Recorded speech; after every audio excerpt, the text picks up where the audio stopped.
Pasalubong Center of Tacloban Airport. Ito na ba yan? Oo. Ayan, yung kakakain, no? Doon ka magre-relax. Airport lunch. Kung gusto mong kumain dyan, ayan lang. Oh. Diyan ka bumaba eh. Kasi ito lang yun. Ito sa loob mayroong area.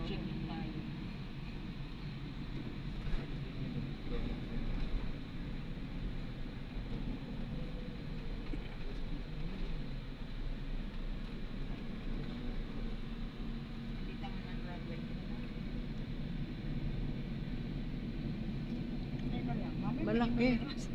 Malaki ang runway dito. Niluwag. Ayun ang dagat. Dagat na yung katapat niya, airport. Kaya gumanon. Ng Stern Service.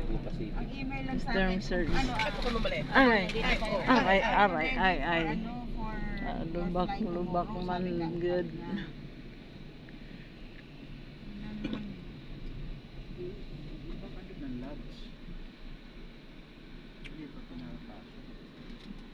Diretso doon sa may guard. Hindi, may kausap. Ayun pala. PWD. Okay yan. May PPE. Meron tayong naka-wheelchair eh, kaya. Ano kung email natin sabi, ready for your flight to Manila tomorrow. Wala.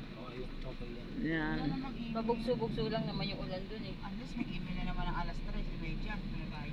Alas 3. Maganda naman panahon dito. Sa Manila lang nag-uulan.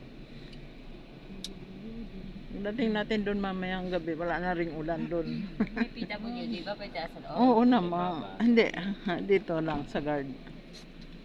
Kasi ano yun pa yung mga ticket natin eh. Paper. Ay, baka masumado sa paano lang Oy, tayo. paano tatay? Ano mo? Baka magsiguro yan.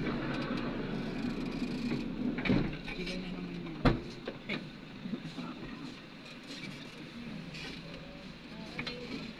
Here we go back to Manila.